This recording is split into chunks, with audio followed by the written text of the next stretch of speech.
Halo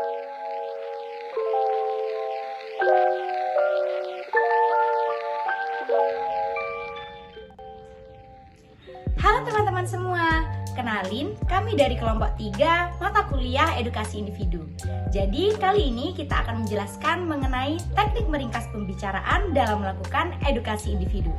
So, keep on watching ya! Apa sih itu meringkas?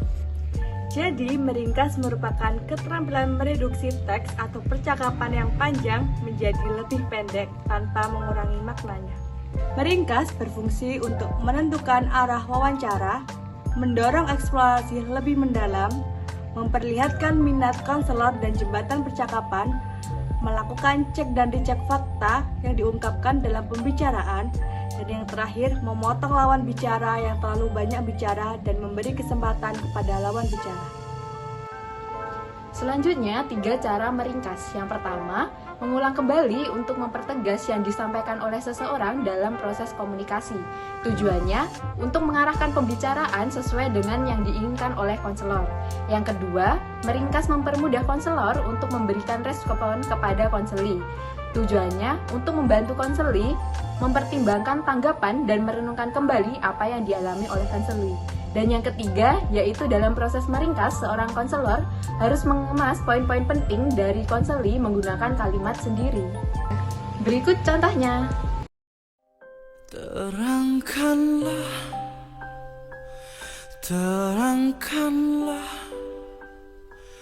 jiwa yang berkabut, langkah penuh dosa.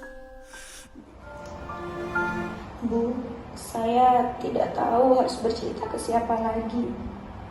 Saya merasa sendiri, Bu. Saya memberanikan diri untuk bercerita ke Ibu. Sampai saya ingin bunuh diri, Bu. Saya dibully oleh teman-teman sekolah saya. Mereka mengatakan bahwa saya sombong, suka pilih-pilih teman, Bu. Padahal tidak seperti itu kenyataannya, Bu. Saya memiliki kedua orang tua di rumah, tapi saya jarang ditemani dan jarang diperhatikan oleh kedua orang tua saya, Bu. Jadi orang tuamu jarang di rumah dan kamu jarang diperhatikan. Lantas kamu di rumah dengan siapa? Saya di rumah bersama bibi saya, Bu, karena kedua orang tua saya dinas di luar kota. Di saat di rumah, saya selalu dipukuli dan dimarahi oleh bibi saya. Saya tidak tahu apa alasannya, Bu. Bibi saya selalu berbuat kasar seperti itu. Walaupun saya tidak melakukan kesalahan apapun, bibi saya selalu berkata kasar dan memukuli saya. Kamu yang sabar ya, Nak. Jadi maksudmu bibimu sering berbuat kasar tanpa kamu tahu apa sebabnya? Benar, Bu. Hampir setiap hari setelah pulang sekolah, saya selalu dimarahin dan dipukulin oleh bibi saya. Padahal saya selalu berusaha berbuat baik dan benar. Saya juga selalu membantu pekerjaan rumah, Bu.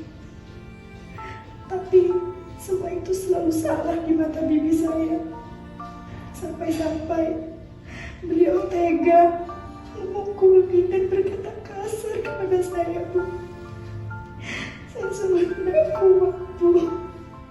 Saya sudah capek dengan semua ini, Bu. Tidak ada yang bisa saya jadikan rumah yang membuat saya nyaman. Saya tahu pasti sangat berat rasanya menjadi kamu. Saya tahu rasanya disalahkan padahal sudah berusaha, dan juga pasti sangat tidak enak sekali rasanya. Semuanya salah padahal kita sudah berusaha yang terbaik, dan tidak enak ketika mendapat tekanan dari tempat yang seharusnya menjadikan kita menjadi pribadi yang lebih baik dan bisa berkembang. Tapi Nak, pemikiran bunuh diri itu tidak baik. itu tidak akan menyelesaikan semuanya. Saya akan membantu kamu agar kamu bisa melewati semua ini. Kamu hebat, kamu kuat, kamu sudah bisa bertahan sampai sejauh ini. Saya takut, Bu. Saya takut. Tidak ada satupun keluarga saya yang mendukung dan melindungi saya.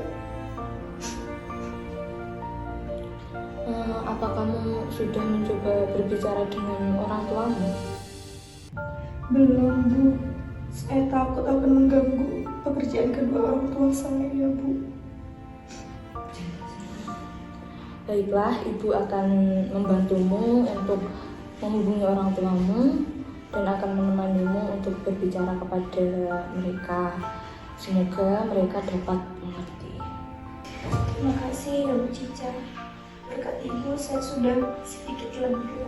Sekarang bisa bercerita dan ada yang bisa mau mendengarkan saya. Terima kasih.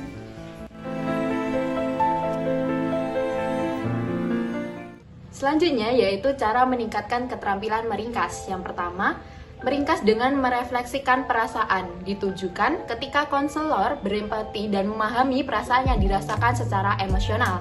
Yang kedua, meringkas dengan melakukan parafrase. Hal ini merefleksikan kembali ide pokok atau topik pembicaraan menggunakan kata-kata sendiri. Dan yang ketiga, meringkas dengan menggunakan kata dan tanda baja yang tepat. Hal ini penggunaan kalimat yang tepat dan efektif menghindarkan interpretasi informasi yang salah. Dan yang terakhir yaitu mengevaluasi hasil ringkasan. Hal ini bertujuan untuk memastikan seorang konselor menangkap pesan atau informasi secara akurat atau tidak. Adapun ketidaksesuaian atau kesalahan yang dapat terjadi dalam meringkas pembicaraan, yakni yang pertama, ketidaksesuaian isi dalam meringkas pembicaraan. Yang kedua, yakni penggunaan kata dan intonasi yang tidak sesuai dan membuat konselor bingung mengenai makna kalimat dari pembicaraan kita. Yang ketiga, yakni penggunaan kata penutup dan kata pembuka yang tidak sesuai, sehingga kata pembuka yang tidak sesuai akan mempengaruhi gambaran keseluruhan pembicaraan yang akan kita ringkas, dan kata penutup akan mempengaruhi keseluruhan simpulan yang kita ringkas. Nah, itu dia tadi penjelasan dan contoh mengenai teknik meringkas pembicaraan dalam melakukan edukasi individu. Terima kasih teman-teman sudah menonton video kami. Dadah!